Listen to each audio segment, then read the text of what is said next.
Ajuda-nos a termos o nosso ouvido, coração e mente abertos e que sejamos assistidos pela Tua graça, Senhor, neste momento. Nós somos dependentes de Ti. Não conseguimos Te seguir, nem sermos edificados por uma capacidade natural, nem mesmo comunicar a verdade da Tua palavra também desta forma. Ajuda-me como mordomo para entregar aquilo que recebi de Tua parte. Em nome de Jesus. Amém. Um colega meu que trabalhou, amigo, na verdade, que trabalhou um bom tempo entre os árabes muçulmanos, e certa vez comentou que uma das coisas que causava estranheza a eles foi saber da precificação do enterro dos mortos no mundo ocidental. Porque dentro da sua cultura, é um direito assegurado você sepultar os seus próprios mortos. Não faz sentido a pessoa se preocupar com isso. E em alguns casos chega a ser quase que um plano de adquirir casa, né? Você vai pagando mensalidade antes e tal, para quando chegar ao ocasião da morte, a pessoa já ter.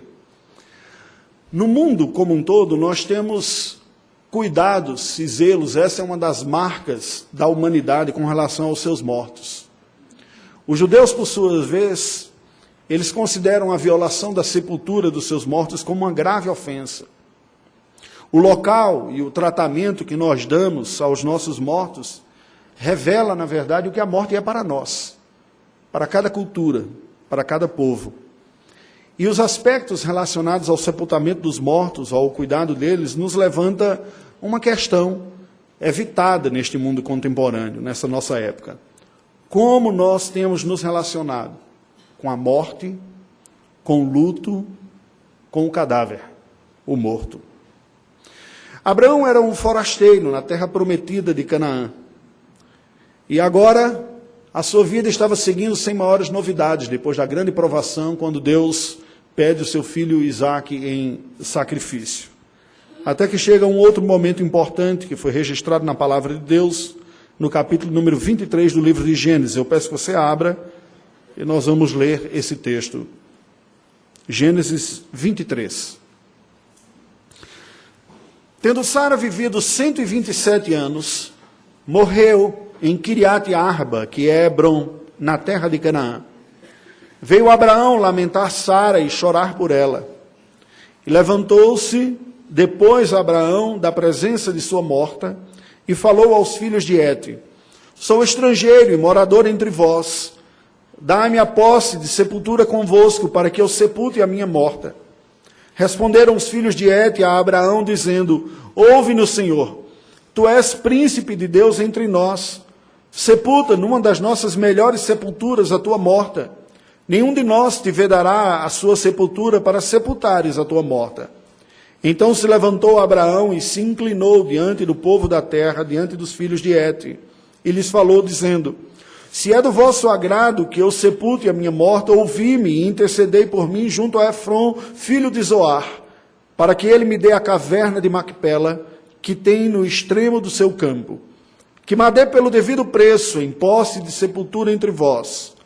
Ora, Efrom, o heteu, sentando-se no meio dos filhos de Hete, respondeu a Abraão, ouvindo-os os filhos de Hete, a saber, todos os que entravam pela porta da sua cidade: de modo nenhum, meu senhor.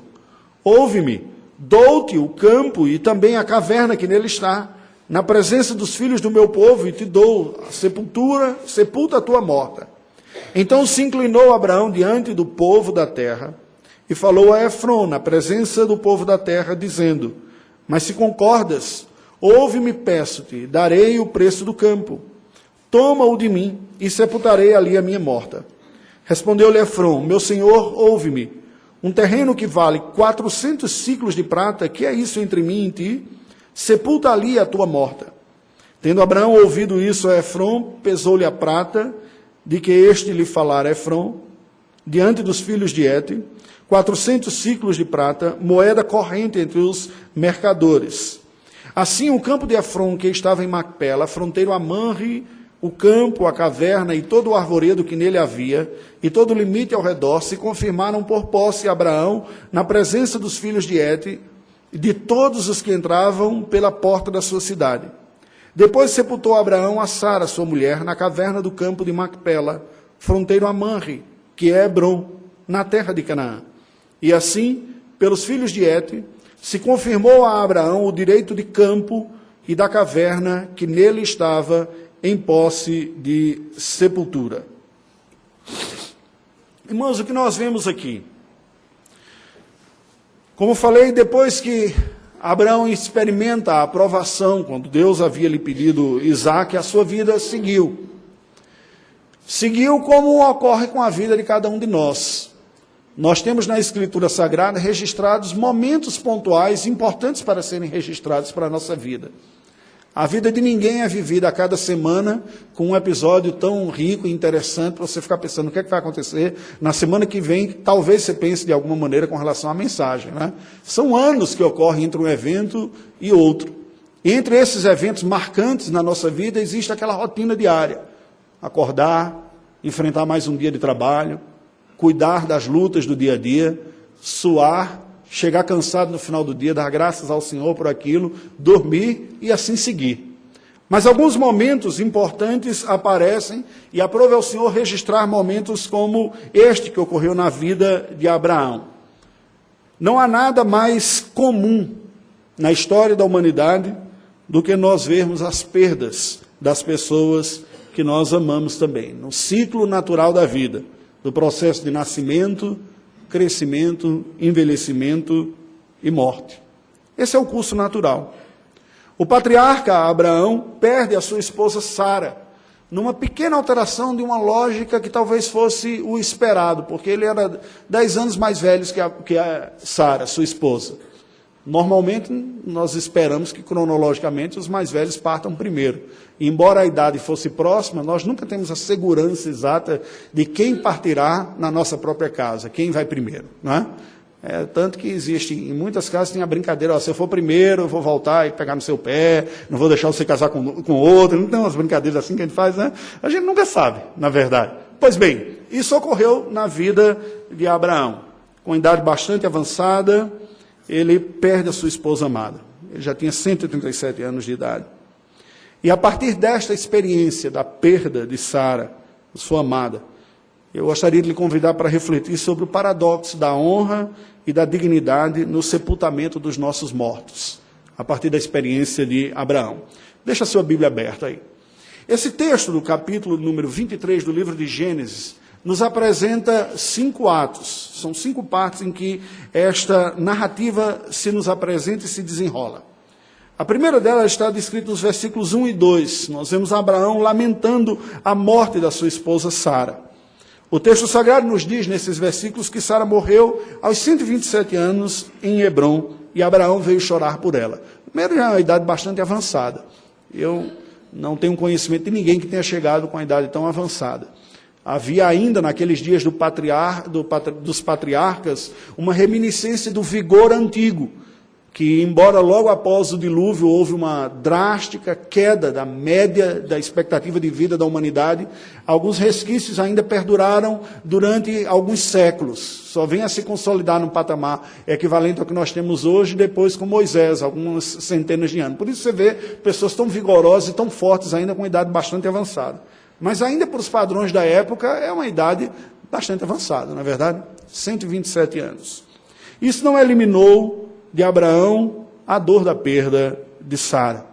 E a Bíblia diz de uma forma bem discreta, que tendo morrido Sara em Kiriat Arba, que é Hebrom, Abraão lamentou e chorou por ela. Aqui nós vemos, queridos, já algumas lições importantes para a nossa vida. O paradoxo da morte. Paradoxo é um conceito que se explica como sendo uma aparente contradição.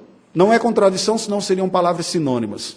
Contradição é aquilo que não faz sentido. Uma coisa elimina a outra, como você falar de um círculo quadrado, não é? Então isso não faz sentido. Mas paradoxo é aquilo que, no primeiro momento, parece ser contraditório. Mas quando nós analisamos melhor e estudamos mais em detalhe, nós conseguimos perceber que há uma explicação para isso.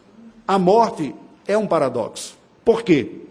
Porque se, por um lado, ela segue o curso natural da realidade caída, ela entrou como consequência do pecado dos nossos primeiros pais, E absolutamente todos os seres humanos vão experimentar isso, com raríssimas exceções, como nós podemos falar talvez de Enoque ou Elias, e ainda há controvérsia sobre estes personagens aí, não é? Certamente, a geração que estará viva quando Cristo voltar, essa será a única geração que não vai experimentar a morte. Mas todos nós as experimentaremos. Nós mesmos, os nossos amados, os nossos desconhecidos também. Embora seja uma realidade absolutamente certa para a vida de todos, a percepção da morte, o sentimento da morte nunca é natural. E aqui está o paradoxo. Não faz sentido eu me sentir injustiçado, me sentir muitas vezes absolutamente inapropriado por uma realidade que todo mundo sabe que vai enfrentar a vida de todo mundo. Isso é um paradoxo. Mas se vai acontecer com todo mundo, por que quando acontece com as pessoas que estão próximas a mim, o meu mundo desaba? Ou a realidade pode vir a ser dificilmente processada? Por causa da natureza da morte, que é um estorvo que veio como consequência da entrada do pecado na humanidade. Deus nos criou para a vida e não para a morte. Por isso a Bíblia chama a morte de inimiga. E que será derrotada. O último inimigo a ser vencido é a morte. O envelhecimento é o efeito colateral da existência humana caída. Veja, um efeito colateral, um envelhecimento como nós o conhecemos, com a perda de vigor, da força, com o enfraquecimento dos músculos, dos órgãos, a perda da vitalidade, da capacidade física de responder. Naturalmente, todos nós experimentaremos isso. Isso é parte das consequências do pecado sobre a humanidade. Nós não estamos preparados para viver toda a eternidade neste mundo caído. O castigo que veio, dizendo, quando você comer da árvore lá no jardim, você vai morrer, foi um castigo cuja fatura está sendo paga diariamente, uma parcelinha a cada dia. Esses efeitos da morte que experimentamos com o envelhecimento. Sentimos a perda do vigor dos nossos olhos, sentimos a perda do vigor dos nossos músculos, da nossa capacidade de processar alimentos, do próprio metabolismo. Quem dera a gente conseguisse comer sem engordar do mesmo jeito da época da adolescência para sempre, né? Isso não funciona mais, o nosso corpo não processa mais do mesmo jeito, a gente tem que ir fechando mais a boca, mesmo com o passar do tempo, por um efeito natural que vem sobre nós. E o que é o luto? O luto é um processo de despedida, doloroso, necessário e essencial a quem ama. Exatamente porque nós somos criados para a vida e para o amor, é que a morte haverá de ferir o coração de todos aqueles que estão próximos daqueles que perderam. Nós temos que absolutamente nos livrar de ideias fantasiosas que dizem, mas você é crente, você não deve enfrentar com tanto sofrimento assim a morte de pessoas queridas. A morte é um estranho. O luto é necessário, aliás, é sinal de que as coisas estão bem na sua vida. Porque você não estranhar e não sentir a perda de alguém amado não é natural. O natural é sentir. E por isso que a Bíblia diz, há tempo para tudo, há tempo de chorar e tempo de parar de chorar. Nós temos que saber viver a realidade. Abraão amou Sara. Esteve casado com ela por décadas. E quando a perde, sente, para e chora. Luto engolido por diversos motivos é morte não processada, que volta como pesadelo, como tormento, como agonia, como sentido de falta de sentido na vida do que está acontecendo.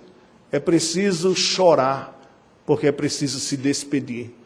É preciso deixar no seu coração que aquele que foi, vá. Aqueles que não vivenciam o luto tentam eternizar a presença do não mais vivo, do morto como se vivo fosse. O quarto fica intocado, as roupas ficam guardadas, o cheiro fica sendo revisitado, os presentes, e a cada contato há um reviver de uma realidade que não mais existe pela dificuldade de deixar que ela não mais exista. Pelo desejo de tornar presente quem não mais está. O luto é necessário. Eu preciso chorar. Por quê? Porque a morte é um inimigo. E é preciso respeitar isso. Um inimigo ordinário, mas que será vencido no final. Nos versículos de 3 a 6, nós vemos Abraão recebendo uma oferta dos filhos de Et. Abraão, após chorar por Sara, busca comprar uma sepultura dos filhos de Et. Se aproxima, eram os hititas ou os heteus, eram habitantes da região de Canaã, próximo a onde Abraão estava vivendo, e ele se aproxima deles. E os filhos de Et, então, lhe oferecem gratuitamente uma das melhores sepulturas a Abraão, devido à nobreza dele. Reconhecido, ele já estava vivendo há décadas entre eles, tinha um bom testemunho, era alguém que era honrado, e mesmo quem não era da fé, reconhece a honra de alguém quando ele se apresenta. Abraão, embora não fosse uma pessoa perfeita, ao longo da sua vida foi demonstrando o sinal da graça de Deus que ia trabalhando no seu caráter, e ele foi se tornando alguém melhor. E por essa honra, testemunhada por aqueles que estão próximos, os heteus oferecem para ele um bom lugar para sepultar a Sara. O que nós vemos disso aqui? O que nós podemos aprender disso? A morte não deve ser um tabu para nós. Preste atenção, porque é um dos maiores tabus, especialmente nos tempos contemporâneos que temos. Ela deve ser enfrentada e aceita nesta contingência, nesta vida que nós vivemos aqui, debaixo do sol. Antes da glória, nós experimentaremos a morte, a não ser que sejamos a geração que esteja viva quando Jesus voltar. E mais do que isso, nós devemos estar preparados para ela. Ninguém se prepara por um assunto se o tema é um tabu e não é falado sobre isso. Se toda vez que se fala em morte, se bate na madeira 3 vezes e diz, isola, vamos mudar de assunto, que não dá arrepio falar sobre isso. Nós estamos a cada geração afastando mais a realidade da morte da nossa capacidade de enfrentá-la. Porque não discutimos sobre isso, não falamos sobre isso, não nos preparamos para esta realidade de uma forma irracional, porque ela nos visitará a todos. Veja que o próprio morto foi saindo da nossa vida. Algumas gerações atrás se sepultava o morto, se velava o morto dentro de casa, na sala. A família ficava ali por horas e às vezes até dias. Depois ele sai da casa e vai para a igreja. E agora nem mais na igreja, está sendo no velório. Quase como está dizendo, não pode simplesmente descartá-lo lá e a gente acabar com esse negócio. E se evita isso. E isso mostra que a realidade da morte tem se tornado um tabu crescente em nosso meio. Por fatores múltiplos. Entre eles, pelo desenvolvimento da nossa capacidade, entre aspas, de ludibriar a morte. Nós temos uma medicina melhor do que antes. A expectativa de vida tem elevado cada vez mais. Nós temos medicação, analgésico, tudo aquilo que qualquer sinal prévio do que seja a morte, nós a enfrentamos com o diagnóstico médico e afastamos isso como se pudéssemos afastar a realidade da morte, não falando sobre ela e eliminando os indícios de que ela virá, de que ela nos alcançará. O maior malefício da cultura da jovialidade contemporânea, presta atenção, não é nem mesmo a futilidade da existência. Colocar a vida como se fosse a realização de coisas fúteis, passageiras e irresponsáveis, pensada principalmente na época da juventude. Mas o maior malefício da cultura da jovialidade, que toma conta da nossa época contemporânea, é a incompetência que nós temos de terminar a vida. Nós não sabemos como fazê-lo. Não estamos preparados para isso. Porque a nossa cultura elimina isso da sua agenda e prefere nem pensar com relação a isso. Nos versículos de 7 a 11, nós vemos Abraão agora requerindo do heteu Efron uma sepultura. Veja que este processo todo segue. Nos versos de 7 a 9, nós vemos agora Abraão numa postura humilde, pedindo a intercessão de venda dos filhos de Et a Efron pela caverna de Macpela. Ele pede para interceder, ele diz, olha, eu vi uma caverna que é boa, é preparada, é adequada para eu sepultar, mas é de Efron, é um de vocês não podem ir lá e mediar essa negociação. Nos versos de 10 a 11, nós vemos então Efron, o heteu, oferecer a Abraão gratuitamente a caverna e o campo ao seu redor como sepultura. Querido, o que é que nós aprendemos disso aqui?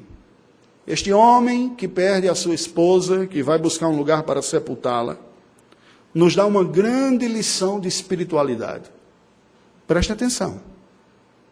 O vigor da espiritualidade de alguém não consiste em, estando na terra, viver nas nuvens, como uma espécie de ET celestial. Sabe, aquela pessoa que, eu estou ligado no céu, estou tendo visão de anjo, estou sentindo a presença do Senhor. Ele quase que se permite tocar no chão. Esse lugar pisado pelos réis mortais, porque ele é do céu. Quase que um fantasma habitando aqui, uma ideia esotérica que tem. Isso está no imaginário de muitas pessoas como a imagem de espiritualidade. A verdadeira espiritualidade não consiste em a pessoa viver nas nuvens, apesar de estar na terra, mas consiste em viver na terra, a realidade da terra, pautada pela visão do céu. É diferente, consideravelmente diferente. Não é que se a terra não existe ou ela fosse um efeito colateral do mal, isso é uma visão pagã, grega, antiga, antes do cristianismo. Mas a visão da verdadeira espiritualidade é que quanto mais cheio de graça de Deus eu tiver, melhor capacidade eu tenho de encarar a realidade, com todas as suas discrepâncias, os seus antagonismos, os seus paradoxos e a sua cruel realidade se impondo sobre mim. É fralda de bebê que tem que trocar, com um cheiro não agradável, porque não vem com perfume. É louça para lavar que tem dentro de casa. É chefe que você diz, deve estar encapetado hoje, porque eu nunca vi tão ruim quanto esse que tem aqui. É o diagnóstico médico que vem de uma maneira diferente. É você se levantar naquele dia chuvoso e frio e você ir trabalhar.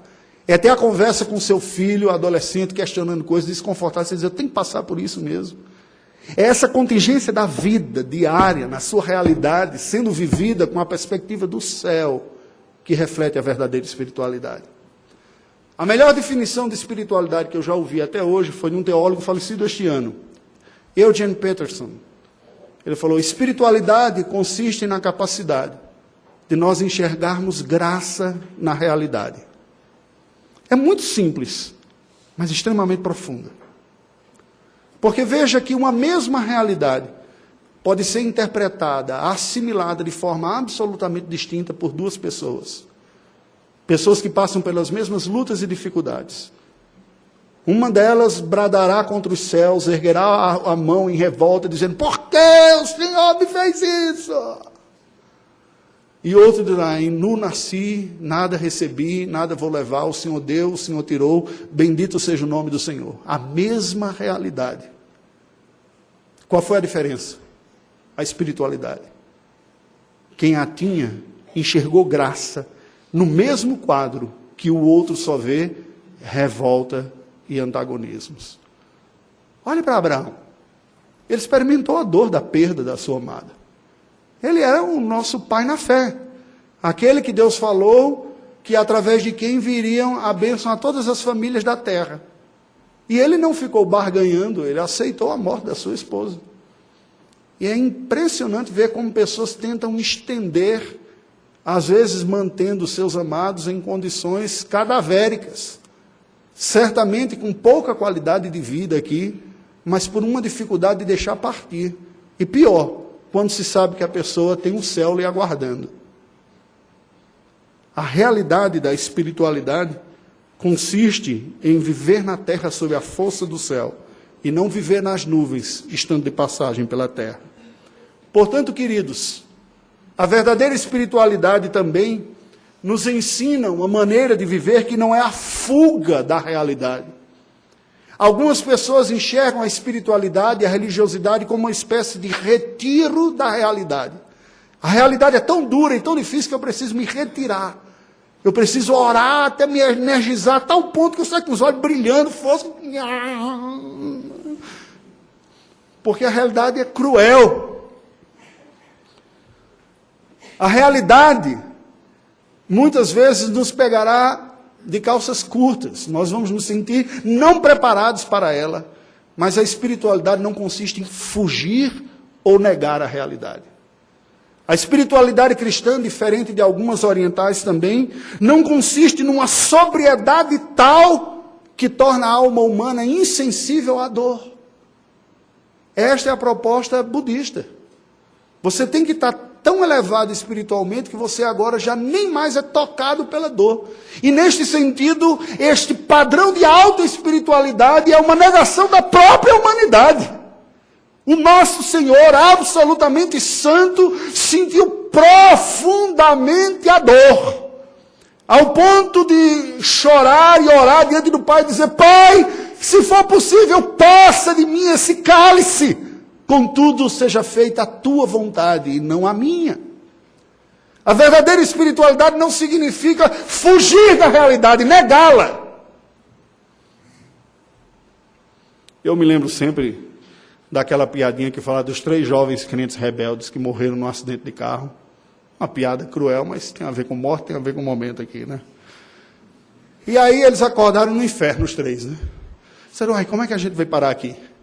Aí o presbiteriano falou assim: não, eu vim parar aqui porque eu não era predestinado. Não era predestinado para você, era predestinado para esse lugar. Por isso que eu vim aqui, não adiantava fazer nada, né? Aí o metodista que disse: que absurdo essa sua teologia fatalista, né? Eu sei porque eu estou aqui. Né? Tinha dia que eu estava salvo, aí eu me desviava e perdia a salvação. Tinha dia que eu me reconciliava, estava salvo, e calhou de eu morrer no dia que eu estava perdido, né? Aí eu vim bater nesse lugar. Aí se virou para o terceiro de uma igreja neopentecostal e disse: e você? Ele disse: eu não estou aqui, é mentira do diabo. Eu nego, eu rejeito esta realidade. Absolutamente não muda nada. Absolutamente. É um tipo de espiritualidade de negação da realidade, que não ajuda ninguém. Sabe, queridos, a dor, a morte, a perda, não será enfrentada com uma espiritualidade que nos leva à fuga dessa realidade. Não será enfrentada com uma espiritualidade que nos torna insensíveis a isso, como se não mais sentisse. Isso não é sinal de espiritualidade cristã. Também não é sinal de espiritualidade cristã o desespero que revela uma idolatria. Assim, como a minha vida será possível sem fulano mais? Será possível porque Deus está com você. Será doloroso, vai fazer falta, você vai sentir saudades, mas sua vida não acabou quando acabou a vida do outro. Perder gente amada e gente querida são dolorosas, mas ricas oportunidades de redescobrir a dependência de Deus, de uma forma mais profunda que você não estava acostumado antes. Pessoas que morrem junto com os seus mortos, revelam que os seus mortos não eram apenas amados por elas, eram idolatrados por ela. Pessoas que não deixam seus mortos irem, mas cultivam uma eterna permanência, mostra que no altar do seu coração não é o Senhor propriamente quem está. É a pessoa que também esteve viva durante um tempo. A verdadeira espiritualidade não consiste em nós desenvolvermos uma carapuça titânica. E o sujeito aparece diante dos outros e diz: eu não estou sentindo nada porque Deus é o meu pastor. Ele me dá força. Você pode olhar para uma pessoa dessa e dizer: ai, desgraça, não chega nem perto de mim. Porque uma pessoa que é incapaz de derramar uma lágrima em nome de uma espiritualidade que fortalece, não conhece a mesma espiritualidade que o meu Senhor, que olhando para Jerusalém chorou, que quando soube da morte de Lázaro, chorou, ao ponto do Evangelho dizer: veja como ele o amava.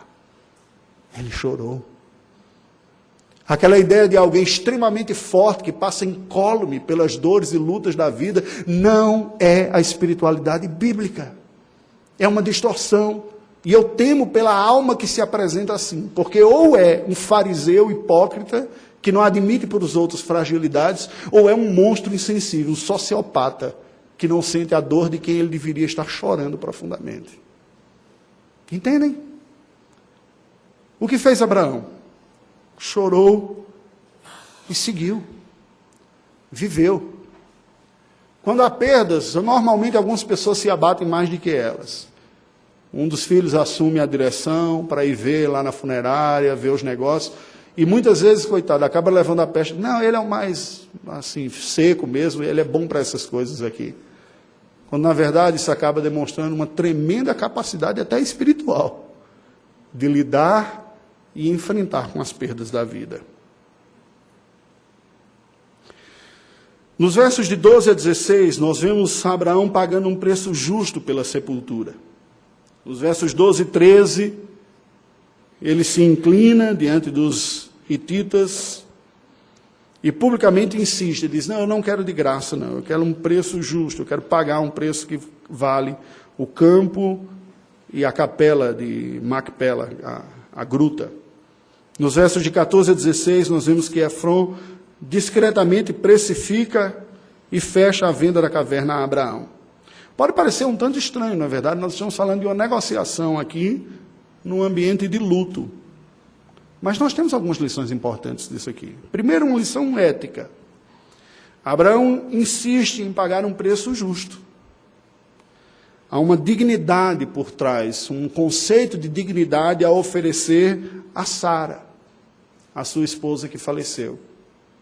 Ela não será largada, ela não será abandonada em qualquer lugar, sepultada de qualquer jeito, mas mediante as condições da posse de seu marido. Preste atenção, mediante as condições da posse de seu marido.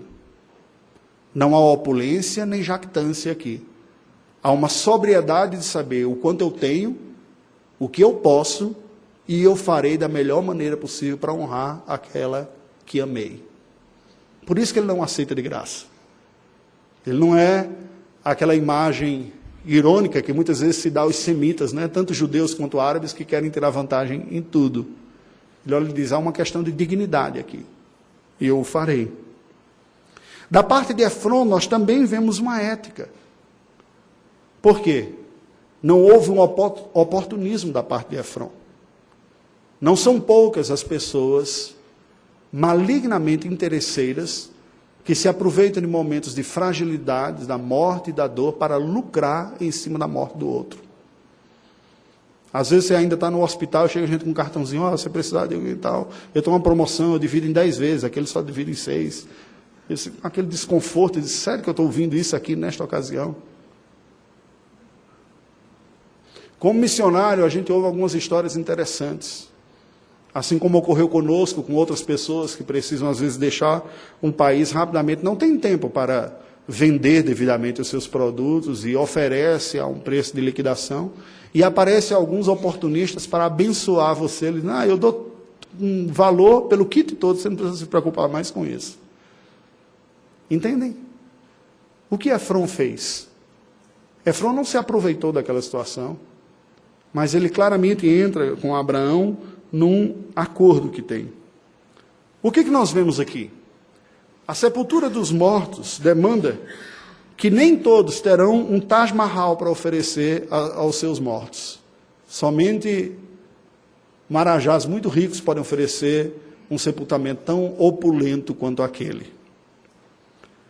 Mas também não será dado um abandono como se indigente fosse, não tivesse ninguém a olhar por ele, deixando a carne a apodrecer. É verdade que por trás disso aqui há uma polêmica em torno do sepultamento dos mortos. Porque pela ideia bíblica, pela própria experiência que nós vemos de Abraão aqui e ao longo da Escritura Sagrada, sepultar os mortos é uma realidade que indica respeito, cuidado e honra. Mas estes aspectos se manifestam de forma diferente em diferentes culturas. A cultura judaico-cristã segue a tradição de devolver a terra àquele que da terra veio. Possivelmente por base nisto. Quem veio à terra, do pó vieste, ao pó tornarás, diz a palavra de Deus. Então devolve o morto à terra. Ou sepultando, colocando em uma caverna, uma sepultura, um lugar aberto e fechado para isso, ou enterrando, que é colocando a terra em cima, mas de uma forma ou de outra está ligado a isso. Sepulcro, sepultura. Algumas outras culturas tratam de forma honrosa os seus mortos, dando outras cerimônias fúnebres, cremando, como uma forma honrosa e não como uma forma desrespeitosa. Há todo um cerimonial e um rito que é feito para que seja claro que cada um desses tem seus pressupostos também relacionados. Alguns outros caminham de outras maneiras. O que nós podemos refletir sobre isso e pensar a este respeito? O sepultamento dos mortos não deve revelar opulência, como se você estivesse tentando buscar a admiração dos outros para com o seu gesto de honra. Porque pode ser que para algumas pessoas funcione, e não é incomum acontecer, que a honra demonstrada na morte é uma espécie de alívio de consciência da honra que ela nunca demonstrou na vida.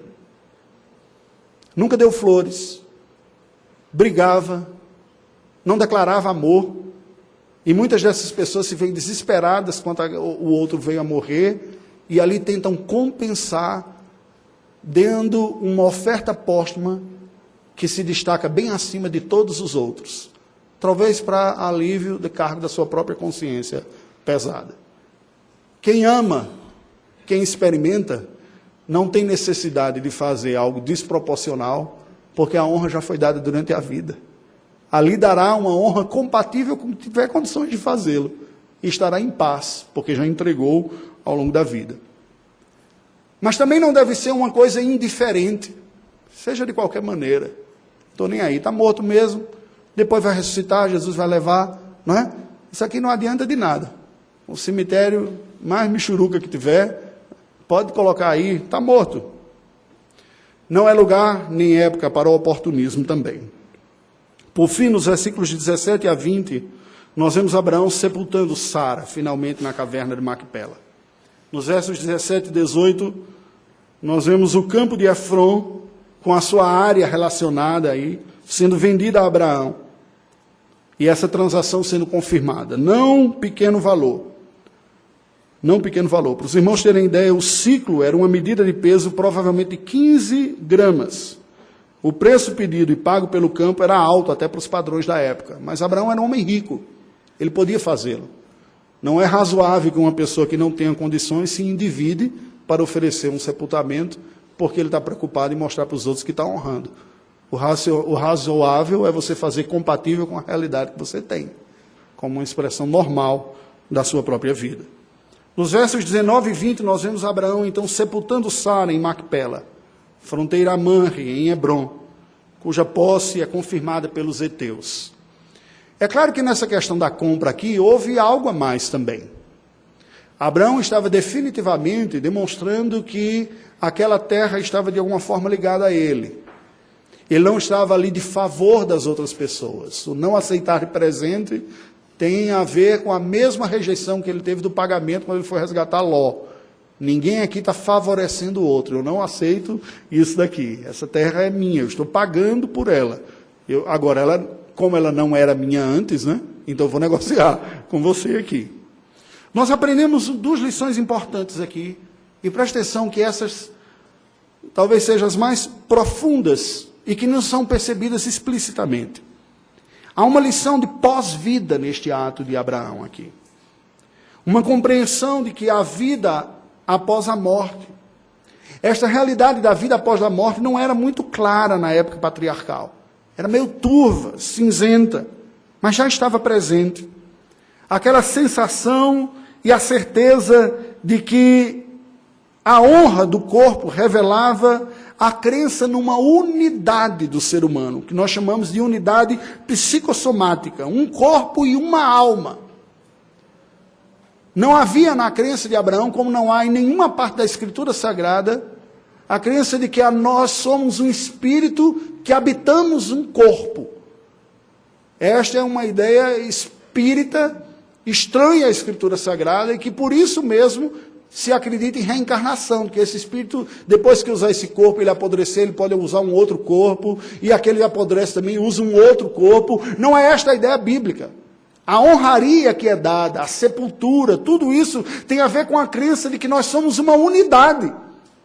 Deus fez Abraão do pó da terra, há um elemento físico e um elemento espiritual, Adão, melhor dizendo.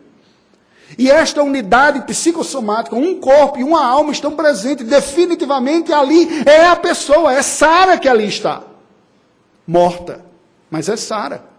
Não é um mero corpo de Sara, porque a alma está em algum lugar que é o que importa, e aqui é uma coisa que vai apodrecer. Não. Há uma crença de que há uma realidade de união psicossomática. E por isso mesmo, havia a crença de que a história não terminava na morte. Eles não sabiam exatamente o que ia acontecer. Mas a ideia de cuidar dos mortos devidamente e colocar num devido lugar mostrava uma esperança de que a morte não foi o capítulo final dessa história. Deus tem algo para nós no futuro. E a insistência dele em comprar a terra de Macpela mostrava que ele queria também que isto que Deus tem reservado para o seu povo no futuro passava pela terra de Canaã. Ele não tinha clareza que nós temos hoje. Porque hoje fica claro que estas realidades se consumam definitivamente em Cristo Jesus. Por que passava por Canaã? Porque em Canaã viria o Filho de Deus. E em Canaã a morte seria vencida pela morte de Cristo Jesus. E ele ressuscitaria na terra prometida. E a partir da terra prometida, a vitória sobre a morte viria. Essa é a segunda lição.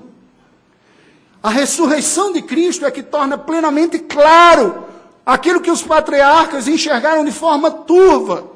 Porque com a ressurreição de Cristo nós vemos o corpo, o único corpo que Cristo teve, se reunindo à alma, a única alma que ele teve.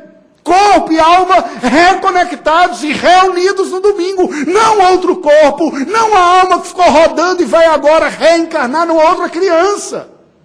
É aquele corpo que é ele, reunido à sua alma que é ele.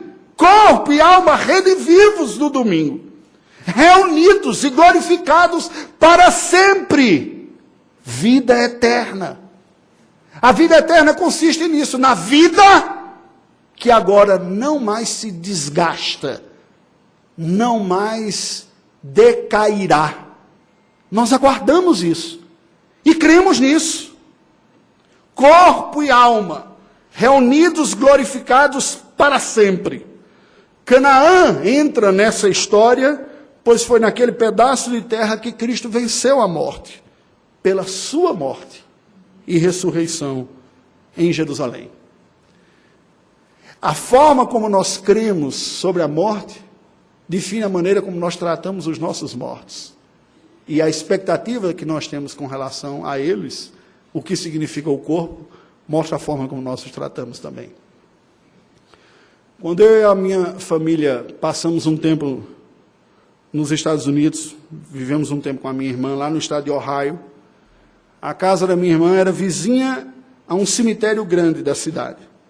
Um grande cemitério, gramado, com jardim. E a minha irmã dizia, às vezes o pessoal faz até piquenique aqui no cemitério. Servos, né? Pastando à noite, de vez em quando a gente voltava, meu cunhado dizia, vem dar uma olhada aqui, talvez a gente consiga ver um veado por aqui. E de carro nós passávamos pelas ruas lá daquele cemitério e via os veados pastando à noite, quando não tem muita gente. Por que um cenário tão diferente daquele que a nossa cultura brasileira predominante enxerga para lugar de mortos? Por quê? Por causa da teologia. Para cristãos bíblicos, o cemitério é um lugar de esperança. Não é a palavra final dizendo acabou. É um portal de aguarda, onde se aguarda a verdadeira realidade que está por vir quando Cristo voltar. É o lugar de onde sairão os redivivos de forma gloriosa, que experimentarão uma realidade que nunca experimentaram quando estavam até mesmo vivos aqui. Porque quando estavam vivos sentiam dores, eram incoerentes, cometeram pecado. Mas aqueles que estão depositados naquela terra lá, quando voltarem, voltarão perfeitos, sem nenhum tipo de mal, nem moral e nem físico. O cemitério é um portal que aguarda esta ressurreição, a vitória absoluta da vida sobre a morte. É a vida vencendo a morte. O cemitério, neste contexto de visão cristã, é um lugar de vivos na sua potencial vitalidade quando Cristo voltar, e não um lugar de walking deads, de zumbis, mas de pessoas que serão semelhantes a Cristo, com um corpo perfeito por toda a eternidade. Qual é a mensagem de Gênesis 23? A mensagem é que nós, seres humanos, nós somos uma unidade entre matéria e espírito, o que requer uma dignidade do tratamento com o corpo humano, no seu estágio acelerado final de decomposição iniciada pelo pecado. Uma maneira diferente de dizer envelhecimento e morte. O rito fúnebre hebreu era uma mensagem de espera pela consumação do plano divino, a pátria celestial. Veja como o autor aos Hebreus explica isso, nos trazendo luz para algo que de outra forma nós não saberíamos exatamente o que estava na mente e no coração de Abraão. Pela fé, Abraão, quando chamado, obedeceu a fim de ir para um lugar que devia receber por herança e partiu sem saber aonde ia. Porque aguardava a cidade que tem fundamentos, da qual Deus é o arquiteto e edificador. Todos estes morreram na fé, sem ter obtido as promessas, vendo-as, porém, de longe, e saudando-as, e confessando que eram estrangeiros e peregrinos na terra. Mas agora aspiram a uma pátria superior, isto é, celestial. Por isso, Deus não se envergonha deles, de ser chamado seu Deus, porquanto lhes preparou uma cidade. Era esta fé que movia o coração de Abraão. Eu aguardo uma realidade que virá no futuro. E eu aguardo Sara, que estará comigo naquela realidade.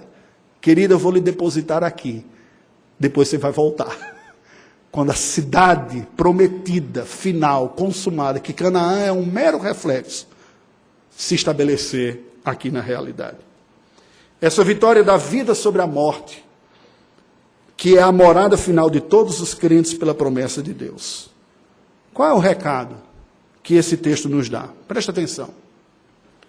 Se ao invés de alimentarmos uma cultura tabu contemporânea sobre a morte, nós encararmos de frente esta real e cruel inimiga com a devida visão bíblica, nós não só estaremos melhor preparados para enfrentá-la quando ela visitar a nossa casa, mas também estaremos melhor preparados para a própria vida. Pois a vida deixará de ser uma ilusão idólatra da eterna juventude da terra do nunca. O que nunca foi, mas que na nossa geração é vivida como se assim o fosse. Aos incrédulos, homens, resta apenas a praga de Peter Pan. Jamais amadurecem, permanecem medrosos e irresponsáveis diante da vida, porque querem apenas curtir, eternizando uma adolescência de irresponsabilidade, fruto de uma cultura da jovialidade.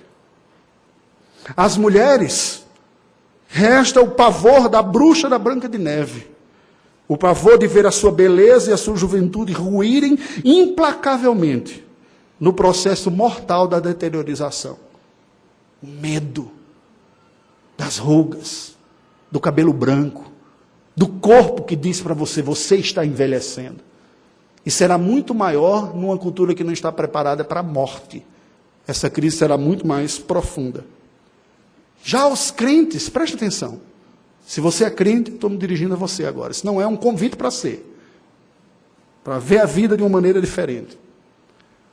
O envelhecimento e a morte são um prenúncio e um convite para nós enfrentá-los, a ambos, envelhecimento e morte, pela fé. Na esperança de uma ressurreição que é certa, porque a ressurreição é a palavra final. Sendo assim, preste atenção, aceite e encare o ciclo natural da vida. Não resista ao irresistível. A vitória não virá pela negação do óbvio, mas pelo enfrentamento realista do pecado e da morte pela fé em Cristo. Cada ser humano é uma combinação única de corpo e alma, unida em vida, separada na morte, mas que depois será reunida na volta de Cristo. Aos incrédulos restará a perdição eterna, com o diabo e os seus demônios. Mas aos crentes, a glória eterna, juntamente com Cristo e os seus anjos. E eu concluo esta mensagem, dizendo, quanto aos seus mortos, a humanidade os trata de forma diferente. Os vikings antigos os tratavam com rituais complexos que refletiam sobre a sua cosmovisão e os cremavam em honra a eles. Os egípcios, também refletindo sua cosmovisão, embalsamavam os nobres por acreditar que o espírito não abandona completamente o corpo, mas fica próximo em algum momento que voltará. Alguns povos nativos brasileiros, entre eles os Yanomamis, que eu tive o privilégio de visitar no mês passado, comem os seus mortos com mingau. Depois que a carne apodrece, ela é cozida juntamente com um mingau de banana e se come para se aproveitar as virtudes deles para si mesmo. Os cristãos costumam enterrar os seus mortos. Eu confesso para vocês que eu não estou muito preocupado com o modo da cerimônia fúnebre, embora eu não gostaria de virar hambúrguer de ninguém. Mas, com toda honestidade, nós crentes, nós temos que olhar para os nossos crentes também mortos, lembrando que há uma promessa bíblica de restauração na volta de Jesus Cristo. Não faz muita diferença de como morre. Eu já vi muitas pessoas falando de uma forma muito enfática sobre a maneira como nós nos despedimos, mas tem coisas que fogem até ao nosso controle, né? Pessoas que morreram em tragédias como acidente, incêndio, afogados. Não importa como o corpo ficou, Deus é competente para resgatá-lo e restaurá-lo. Importa como eu me despeço, com honra, com dignidade, dizendo, eu estou dizendo um até logo para você, porque nós vamos nos reencontrar. Logo, cabe às cerimônias cristãs serem sóbrias, respeitosas, cheias de esperança na ressurreição de Jesus Cristo, porque essa sim é a palavra final. Que Deus nos abençoe. Curve a sua cabeça, vamos orar ao Senhor. Ó Deus bendito, te louvamos pelo dom da vida, e mais do que isso, pelo dom da vida eterna. Porque por mais longa que a nossa vida possa ser, ela é absolutamente incomparável em proporção à eternidade na tua presença. Te louvamos pelo privilégio que tu nos dás durante a vida, de convivermos com pessoas que são fonte de tanta alegria para nós, parentes e amigos. Te louvamos pelas gerações passadas que contribuíram, legando-nos a fé, a sabedoria e o treinamento para que a nossa geração ocupasse os postos e fizesse a vez deste momento. Te louvamos por quem tu já nos deste e te agradecemos por aqueles que tu recolheste já.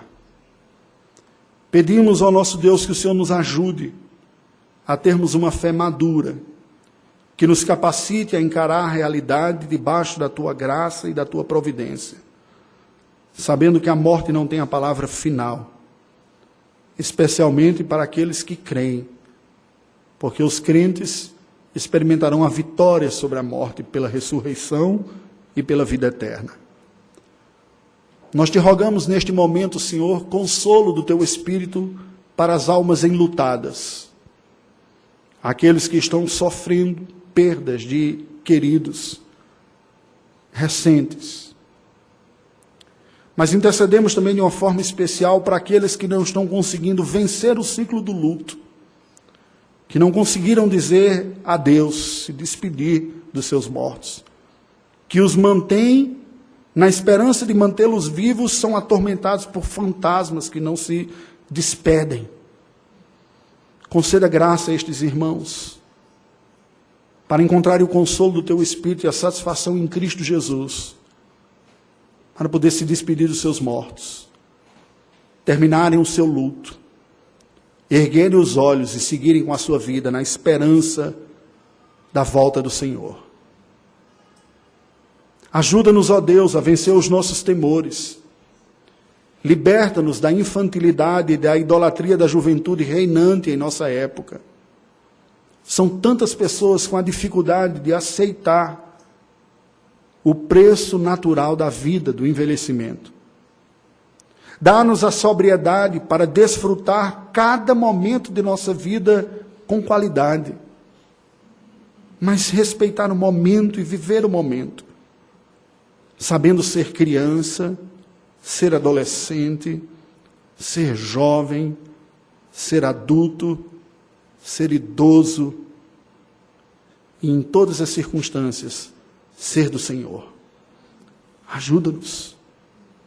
Livra-nos desta visão materialista que acaba cercando a humanidade numa prisão da jovialidade impossível de ser eternizada. Dá-nos a sabedoria bíblica